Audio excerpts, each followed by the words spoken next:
Celebrity તરીકે હું તમને નાનકડી સલાહ આપું છું. માણસે સર્વાંગ સુંદર થવું જોઈએ. તમારામાં એટલા બધા ગુણો હોવા જોઈએ કે લોકોને તમે આપોઆપ ગમી જાઓ. જેમ કે હવે પર્સનાલિટી તો ભગવાને ભરપૂર આપી છે, એટલે એ રીતે તો હું તમને બધાને ગમું જ છું.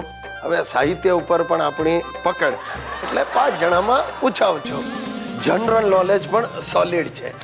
એક નબળું પાસું હતું સંગીતનું, સમજ્યા તમે? એટલે આપણે સંગીતની સાધના શરૂ કરી દીધી. સાહેબ તમે નહીં માનો, પહેલે જ દિવસે એવો ફોર્મમાં આવી ગયો, તબલાની એક જોડી તોડી નાખી. બીજા દિવસથી કંઠ્ય સંગીત તરફ વળ્યો. ઓહો સાહેબ, જેવો રિયાઝ શરૂ કર્યો ને તમે નહીં માનો, સોસાયટી વાળા ખુશ થઈ ગયા. અરે ગઈકાલે તો આખી સોસાયટી મારો આભાર માનવા આવી. મને કે ગિરીશભાઈ તમે એવું ગાવ છો કે સોસાયટીના બધા કૂતરાઓ ભાગી ગયા છે. જોઈ સાહેબ, આને કહેવાય આપણી ગાયકીની અસર. સાહેબ મારી ગાયકી એટલી જબરજસ્ત છે કે મારા ગુરુએ તો નામ આપ્યું છે ગિરીશ ઘરાના. જોકે પાછળથી મને ખબર પડી ગુરુજી કહેવાય એમ માંગતા હતા કે ગિરીશ સંગીત સીખને કે લીએ ઘર આના. પણ જે હોય તે ગિરીશ ઘરાનામાં મને વિશ્વાસ છે સાહેબ. તમે જોજો, થોડા સમયમાં મારા સંગીતના આલ્બમો હું બહાર પાડીશ. લારીએ મારા ગીતો વેચાતા હશે. નવરાત્રિમાં ગિરીશના ગરબા, શિવરાત્રિમાં ગિરીશના ભજનો અને રાત પડે ગિરીશની ગઝલો. કા કરું સજની આયે નંબર. સાહેબ મારો વિચાર તો મારી પોતાની મ્યુઝિક કંપની શરૂ કરી દેવાનો છે. નામ રાખીશ ગિરીશ સિરીઝ. હા, કેવું સરસ બેસી જાય છે નહીં? ગિરીશ સિરીઝ. અરે સાહેબ તમે જોજો, મોટી પ્લેબેક સિંગરો મારી સાથે ગાવા માટે પડાપડી કરતી હશે, પણ હું બધાને ના પાડી દઈશ. બસ એક જણને છોડીને, બચ્ચન સાહેબને હું ના નહીં પાડી શકું. શું છે બચ્ચન સાહેબ સાથે છે ને આપણે બચપણથી જ લેણા દેણી છે. તમને સમજાવું. બચ્ચન સાહેબને રેડિયો વાળાએ રિજેક્ટ કરી દીધા હતા. મને રેડિયો વાળાએ ઝાપામાં ઘૂસવા નહોતો દીધો. હવે બચ્ચન સાહેબને 60 પૂરા થઈ ગયા તો એ હજી ચાલે છે, અને આપણે 60 હજી વટાવ્યા નથી તો એ પૂરપાટ દોડીએ છે.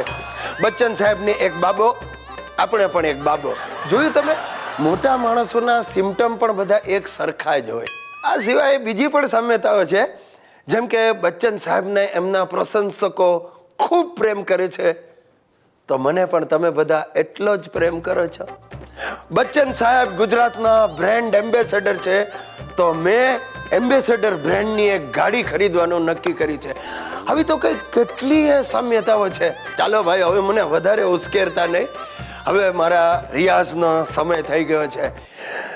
તેરે મસ્ત ધોને મેરે દિલ કા લે ગયે ચેન, મેરે દિલ કા મંડ્યા કૂતરા બસવા.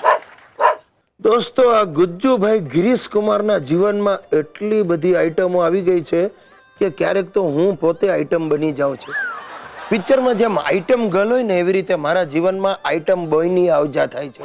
તમે બધા એને ઓળખો જ છો, રૂપેશ ઉર્ફે લુખેશ. સાહેબ લુખેશ જેવો 420 માણસ તમને દુનિયામાં બીજો નહીં મળે. અરે એવા એના કિસ્સાઓ છે. 500 નોકરીઓ એને બદલી છે.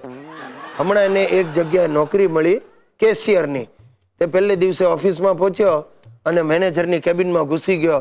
હલો સર, આઈ એમ રૂપેશ કરીને હાથ મિલાવ્યા. પછી સામે ગોઠવાઈ ગયો ને કે મેનેજરને, સર આપણી ટાઈપિસ્ટ કીધી હતી કે તમારા ખભા ઉપર લાખું છે. ને મેનેજર ઉછળ્યો, વોટ નોનસેન્સ, તદ્દન ખોટી વાત છે. એવું હોય તો સર આપણે શરત મારીએ 1000 રૂપિયાની, ન હોય તો મારે તમને 1000 રૂપિયા આપવા. મેનેજર કે ઓકે. એણે તરત શર્ટ કાઢ્યું, ક્યાં છે લાખું બતાવ. એટલે લુખેશ કે સોરી સર, આ લો 1000 રૂપિયા અને થેન્ક યુ, કારણ કે મેં સ્ટાફ સાથે શરત મારી હતી 5000 રૂપિયાની કે કેબિનમાં આવીને હું તમારું શર્ટ ઉતરાવીશ. સાહેબ એનો નોકરીનો આ પહેલો ને છેલ્લો દિવસ. હવે આ લુખેશિયો હમણાં થોડા દિવસ પહેલા મારી પાસે આવીને મને કે ગિરીશિયા ભાઈ આજે તારી ગાડી મને જોશે, મારે ગાંધીનગર જવું છે નરેન્દ્રભાઈને મળવા. મેં કહ્યું આ સાલા લુકેશને વળી મુખ્યમંત્રી શું કામ બોલાવતા હશે? હશે ભાઈ, હશે. આ નવરી બજારનું કઈ કામ પડ્યું હશે. એટલે મેં ચાવી આપી, ઉપડ્યો, દિવસ આખો મારું જેટલું પેટ્રોલ હતું એ બાળીને પાછો આવ્યો. એટલે મેં કહ્યું શું લુખેશ, સીએમ સાથે મંત્રણા પતાવી? મને કે સીએમ એ કોણ? શું એ કોણ? તે મને કહ્યું ને ગાંધીનગર જાઉં છું નરેન્દ્રભાઈને મળવા. તો મને કે ડોબા, ગાંધીનગરમાં કઈ એકલા સીએમ નું નામ નરેન્દ્રભાઈ છે?